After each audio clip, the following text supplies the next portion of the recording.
আসসালামু আলাইকুম। আশা করি সবাই অনেক ভালো আছেন। আমার হাতে যে বাক্সটি দেখতে পাচ্ছেন, এটি একটি ইনকিউবেটর মেশিন। এই ইনকিউবেটর মেশিন দিয়ে আমরা কোয়েলের ডিম, মুরগির ডিম, হাঁসের ডিম এ ধরনের ডিম সহজেই বাচ্চা ফোটাইতে পারি। আপনারা এ ধরনের অনেক ভিডিও দেখতে পাবেন। কিন্তু বাস্তবে যখন ইনকিউবেটর মেশিন দিয়ে আমরা কাজ করি বা ডিম ফোটাতে যাই, তখন অনেক সমস্যার সম্মুখীন হই। আজকে এই মেশিন দিয়ে কিভাবে কোয়েল পাখি এবং মুরগির ডিম ইনকিউবেটর মেশিন দিয়ে সহজে ফোটানো যায় সেটি আপনাদের দেখানোর চেষ্টা করব। তার আগে একটি কথা বলে নিই, তানভীর এগ্রো ইউটিউব চ্যানেলে এ ধরনের ভিডিও পেতে অবশ্যই চ্যানেলটি সাবস্ক্রাইব করে রাখবেন। আর আমি আমার বাড়িতে ইনকিউবেটর মেশিন দিয়ে যে ডিমগুলো ফোটাবো এগুলোকে বলা হয় বীজ ডিম। এই বীজ ডিম আমি নিজেই সংগ্রহ করি। আজকে কিছু কোয়েল পাখি এবং মুরগির ডিম দিয়ে আমি ইনকিউবেটর মেশিনটি স্টার্ট করব এবং আপনাদের দেখানোর চেষ্টা করব কিভাবে সহজে ইনকিউবেটর মেশিন দিয়ে ডিম ফুটে মেশিনে যে ডিমগুলো ফোটাবো আসলে এই বীজ ডিমগুলো আমি কিভাবে সংগ্রহ করেছি। আমি তার আগে একটি কথা বলি, ইনকিউবেটর মেশিন দিয়ে আমি এই প্রথম ডিম ডিম থেকে বাচ্চা ফোটাবো এবং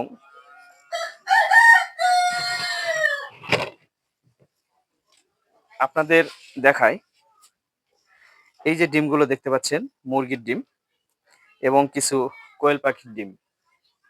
এই ডিমগুলো মূলত আমি আমার বাড়িতেই কোয়েল পাখি এবং মুরগি থেকে সংগ্রহ করেছি এবং এই ডিমগুলো সম্পূর্ণরূপে বীজ ডিম। এই বীজ ডিম কিভাবে সংগ্রহ করবেন বা উৎপন্ন করবেন সেটাও আপনাদের দেখাবো। আমি যে বীজ ডিমগুলো সংগ্রহ করেছি এগুলো মূলত এই পাখিগুলো থেকেই এই ডিমগুলো সংগ্রহ করা।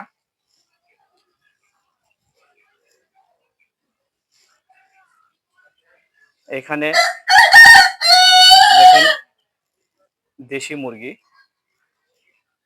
এইখানে কিছু কোয়েল পাখি আছে। এগুলো মূলত মেল ফিমেল দুটোই আছে এখানে। একটি কথা সবসময় মনে রাখবেন, বীজ ডিম করার জন্য অবশ্যই মেল ফিমেল গুরুত্বপূর্ণ। সাধারণত ভালো ডিম পেতে হলে 4টি মেল পাখির জন্য কমপক্ষে 2টি ফিমেল পাখি রাখতে হবে, অর্থাৎ 4টি মেয়ে পাখির জন্য 2টি পুরুষ পাখি রাখতে হবে। এখানে আমার 8টি পাখি আছে, তার ভিতরে 4টি পুরুষ পাখি এবং 4টি মেয়ে পাখি। এখান থেকে আমি বীজ ডিমগুলো সংগ্রহ করেছি। দেখেন আমার এই ডিমগুলো সবগুলোই বীজ ডিম। আর মুরগির ডিমের জন্য আপনারা যেটি করবেন সেটি হচ্ছে, এইখানে আপনারা দেখতে পাচ্ছেন একটি মোরগ এবং সাথে একটি মুরগি দেওয়া আছে।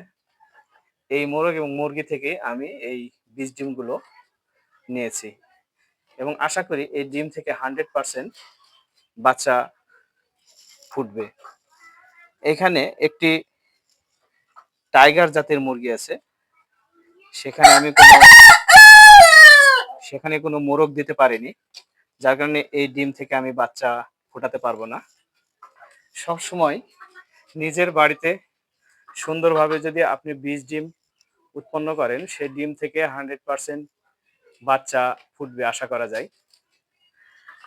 তো বন্ধুরা, বীজ ডিম ভালো হলে অবশ্যই ইনকিউবেটর মেশিন হোক অথবা মুরগি হাঁস দিয়ে ফোটান, সেটা সম্পূর্ণরূপে ভালোভাবে ফুটবে আশা করা যায়। তো আজকে আপনাদের বীজ ডিম কিভাবে উৎপন্ন করতে হয় সেটি দেখালাম।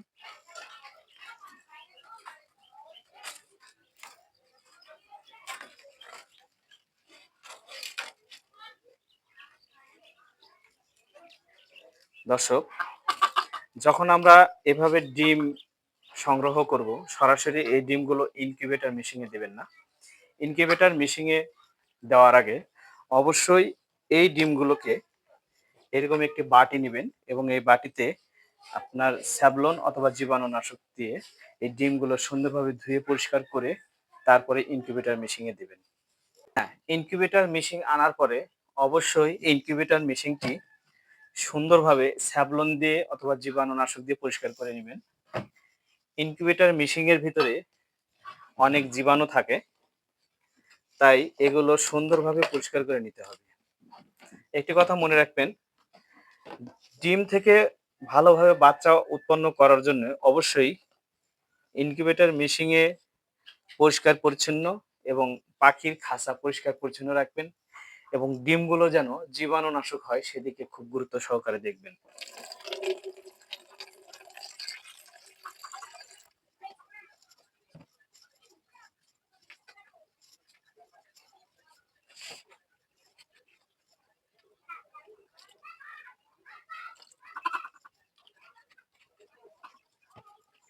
আমি স্যাভলন পানি গুলিয়ে নিলাম এবং এই স্যাভলন পানি দিয়ে সুন্দরভাবে ডিমগুলো পরিষ্কার করবেন এবং ইনকিউবেটর মেশিনটিও আমি পরিষ্কার করব।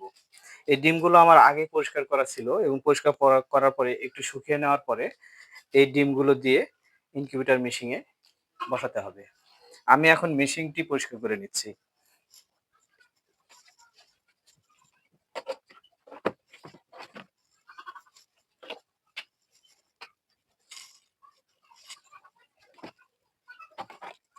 ইনকিউবেটর মেশিনটি সুন্দরভাবে স্যাভলন পানি দিয়ে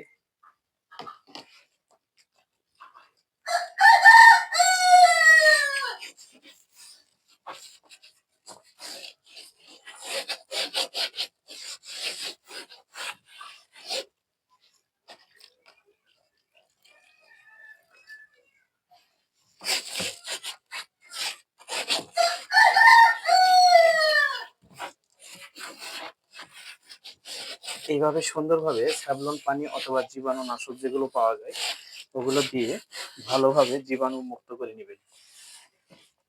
এতে করে ডিমের উর্বরতা ভালো হবে এবং পাখিগুলো রোগমুক্ত হবে।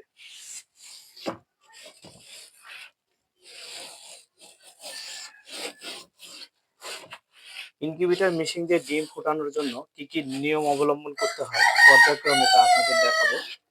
কতদিন পর পর কতক্ষণ পর পর ডিমগুলো চেঞ্জ করে দিতে হয়। যেহেতু আমার এই মেশিনটি ম্যানুয়াল মেশিন, তাই এই মেশিনে আমার ডিমগুলো হাতেই এগুলো দিক পরিবর্তন করে দিতে হবে এবং এই মেশিনে যে টেম্পারেচার মেশিনটি লাগানো আছে এটি অটো, এটি অটোমেটিকলি টেম্পারেচার নেবে এবং প্রয়োজনে তা আবার বন্ধ হয়ে যাবে।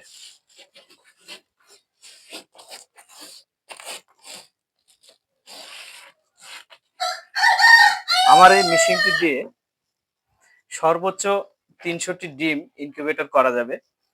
আজকে আমি এই মেশিন দিয়ে প্রায় ৫০ থেকে ৬০টি ডিম আমি ইনকিউবেটরে বসাবো এবং এই ৫০-৬০টি ডিম কি পরিমাণ বাচ্চা হচ্ছে সেটি আপনাদের দেখানোর চেষ্টা করব।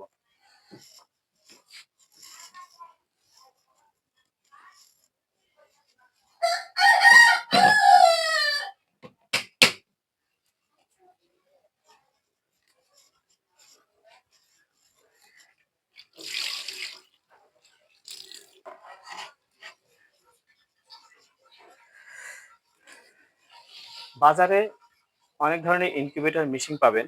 আপনি ইচ্ছা করলে বাড়িতেও ইনকিউবেটর মেশিন বানাতে পারেন। ইনকিউবেটর মেশিন বানানোর জন্য খুব বেশি খরচের প্রয়োজন হয় না। ২ থেকে ৪,০০০ টাকার মধ্যেই আপনি ইনকিউবেটর মেশিন তৈরি করে নিতে পারবেন।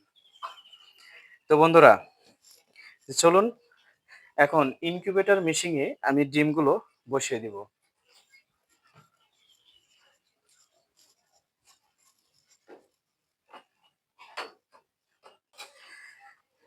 ইনকিউবেটর মেশিনে ডিমগুলো বসানোর আগে আরেকটি কাজ করবেন, সেটি হচ্ছে এরকম একটি মার্কার পেন নেবেন এবং প্রত্যেকটা ডিমের একপাশে একটি চিহ্ন দিয়ে দিবেন। একপাশে একটি চিহ্ন দিবেন। এরকম একটি চিহ্ন দিবেন যাতে করে আপনার ডিমটি পরিবর্তন করতে সুবিধা হয়। আমি প্রত্যেকটা ডিমে এইভাবে একপাশে একটি চিহ্ন দিয়ে দিচ্ছি।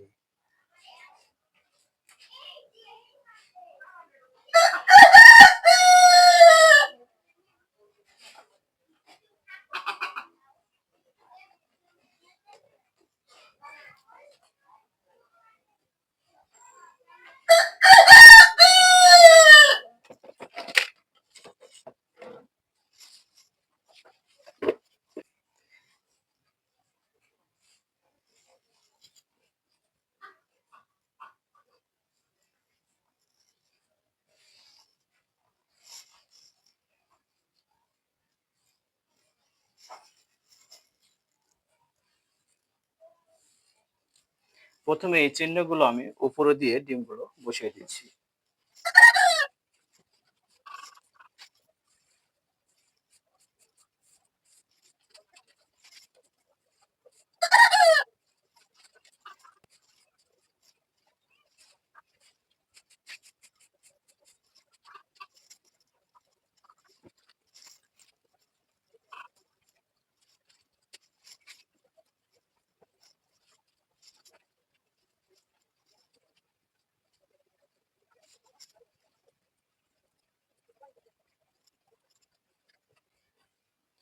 আমি যে ক্রস চিহ্নটি দিয়েছিলাম এই ক্রস চিহ্নগুলো প্রত্যেকটা ক্রস চিহ্ন উপরে দিয়ে দিলাম এবং ২ থেকে ২.৫ ঘন্টা পর পর এই চিহ্নগুলো আমি পরিবর্তন করে দিব, যাতে করে ডিমগুলো সঠিকভাবে তাপমাত্রা পাবে।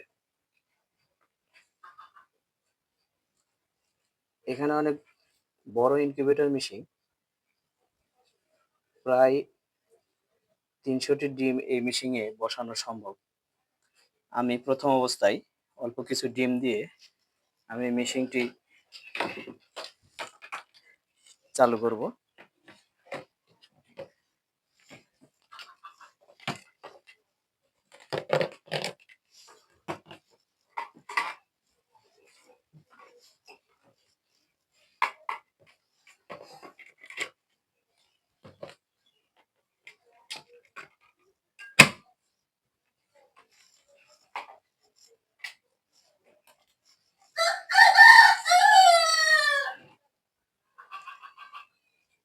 বন্ধুরা, এইখানে দেখেন একটি তাপমাত্রা থার্মোমিটার দেওয়া আছে, এখানে একটি থার্মোমিটার দেওয়া আছে।